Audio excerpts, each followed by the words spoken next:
حضرت ابو سعید ابو الخیر رحمۃ اللہ علیہ کہتے ہیں میں غلام خرید کے لایا. جو غلام شرط کے ساتھ آتے تھے وہ سستے ملتے تھے، اور جن کو ہم بس خرید لاتے تھے اپنی مرضی سے وہ ذرا مہنگے ہوتے تھے. تو غلام نے کہا حضرت جی 3 شرطیں ہوں گی اگر آپ مجھے خریدیں گے. میں نے کہا بولو.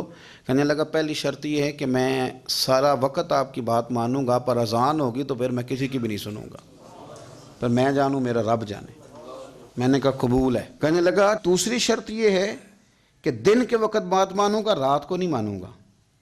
میں نے کہا یہ آرام کرنے کا عادی ہوگا، نیند زیادہ آتی ہوگی، بعض لوگ زیادہ سوتے ہیں. میں نے کہا ٹھیک ہے. اس نے تیسری شرط یہ کہی کہ بہت سارے جگہوں پہ لوگوں کے زیادہ غلام ہوتے ہیں تو ایک کمرے میں 5-5 6-6 لوگ رہتے ہیں. میں کمرہ علیحدہ لوں گا اکیلا، ٹوٹا پھوٹا دے دیں، پرانا دے دیں، کسی حویلی کے پچھواڑے دے دیں، پر کمرہ میں الگ لوں گا.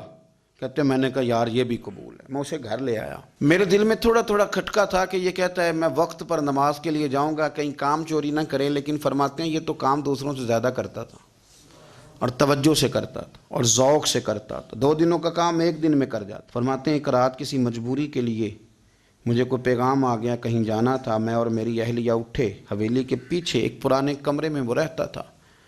جب ہم اس کے قریب سے گزرے تو اس کے کمرے کی عجیب حالت دیکھی کہ زمین سے آسمان تک نور ہی نور. ہم نے جب کان لگا کے سنا تو وہ رو رہا تھا اور کہہ رہا تھا مالک میرے ذمہ نہ میرے آقا کے بھی حقوق ہیں، اس لیے میں سارا دن تیری عبادت نہیں کر سکتا، صرف رات کو کرتا ہوں.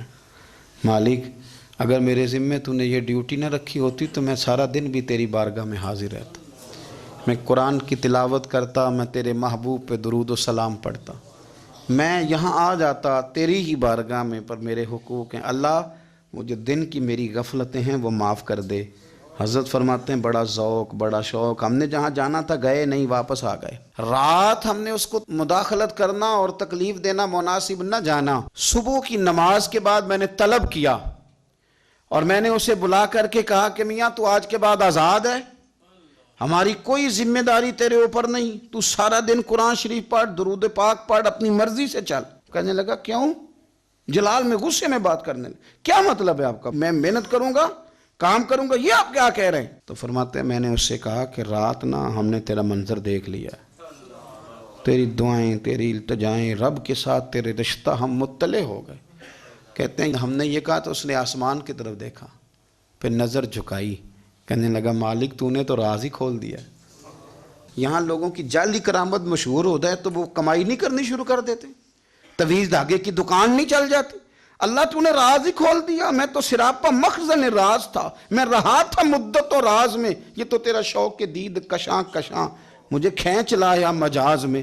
تو نے یہ کیا عجب کیا، مجھ کو بھی فاش کر دیا، میں ہی تو ایک راز تھا سینہ کائنات میں، مالک میرا بھی راز کھول دیا. اور پھر کہنے لگا اللہ یوں نہ کر، تیرے میرے پردے ہیں، ان پردوں کو نہ کھول. یہ لفظ کہے زمین پہ لیٹا، کلمہ پڑا، روح پرواز کر گئی. عرش فرشتے بانگا ملیاں، مکے پہ گئی شور. بلے شاہ اسا نہیں مرنا، اے تے مر گیا ہی کوئی ہور، اسا نہیں مرنا تے مر گیا ہی کوئی ہور.